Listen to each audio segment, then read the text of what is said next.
hello लोगोफोर खुलुमबाय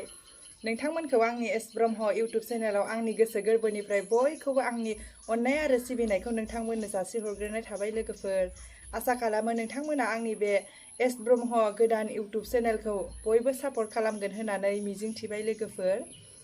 आंनि भिडिअआ दिनैसो बे चेनेलाव फार्स्ट भिडिअ लोगोफोर अन्नानै बयबो सापर्ट खालामदो लोगोफोर फार्स्ट ना दिनैसो इनिखायनो बुंनायफोरा जायाबो जालांनो हागौ खेबनायफोराबो जायाबो जालांनो हागौ नोंथांमोना बयबो आंखौ भुलफोर जालांदोंबा निमाहा हो लोगोफोर आङो दा मैखुन भाजा एवनो नागिरदों लोगोफोर मैखुन सायनानै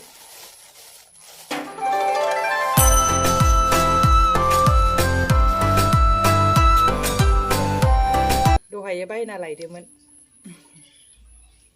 बेखौनो आं एवनानै दिन्थिलांनि लोगोफोर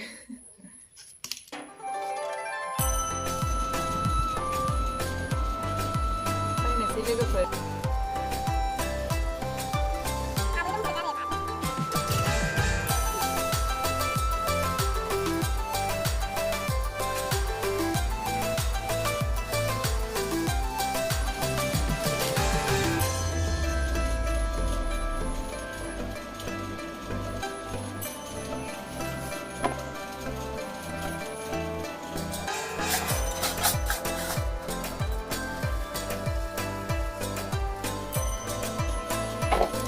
दैयाव एसे सोमना दोनग्रोनांगोन हाया खारनाय बायदि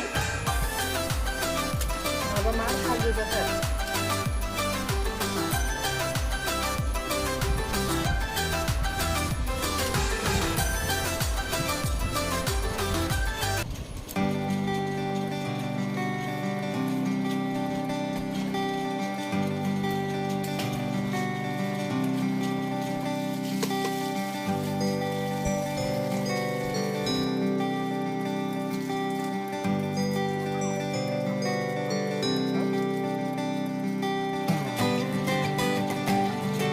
सुखांबाय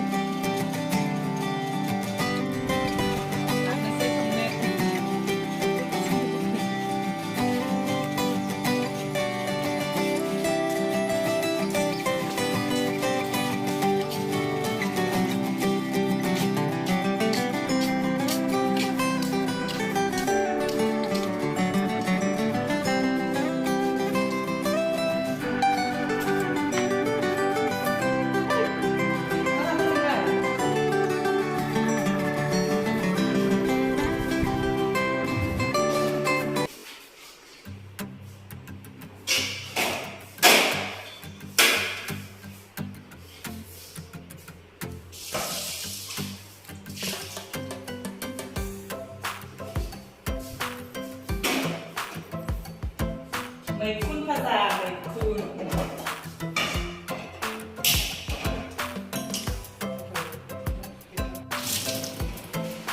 ทำให้ก็จะหันจู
ไก่เค็มफुदुंबाय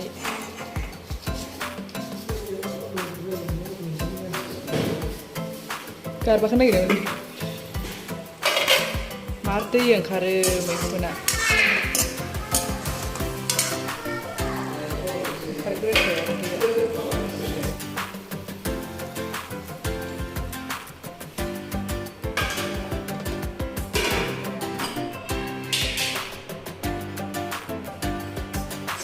दैया रानबाय लोगोफोर मैखुना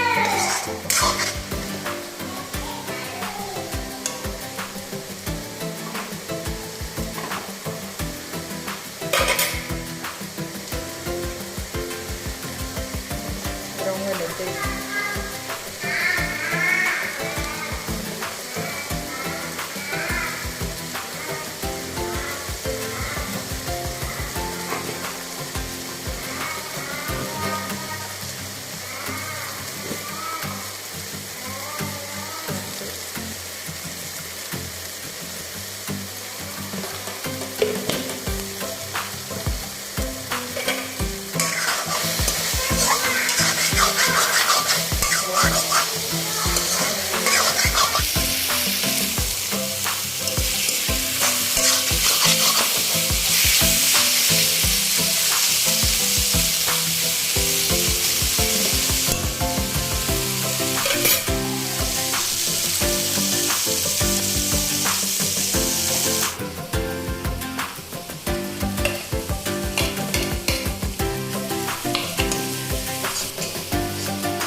थास'जों ना गोरान गारबाखौ हरलाय एरना होनि आं थास'जों ना गोरान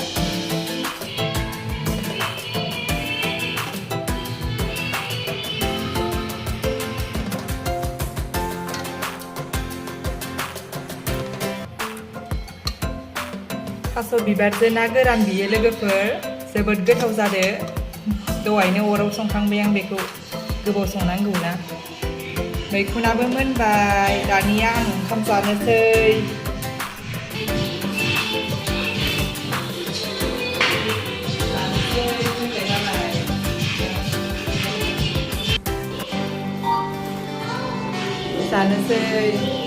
बेनोमोन लोगोफोर आंनि दिनैनि भिडिअआ नोंथांमोना मोजां मोनदोंब्ला बयबो अननानै साबस्क्राइब लाइक कमेन्ट खालामना होदो लोगोफोर बयबो शेयार खालामदो लोगोफोर आरो नोंथांमोना कमेन्टआव लिरनानै हरबानो जाबाय आंनिफ्राय नोंथांमोना मा भिडिअ लुबैदों आं नोंथांमोननि साननाय बायदियै लुबैनाय बायदियै आङो नों माखौ नोंथांमोननि लुबैनाय बायदियै आङो भिडिअखौ लाबोनो नाजागोन लोगोफोर नोंथांमोना कमेन्टआव लिरनानै हरब्लानो जाबाय बयबो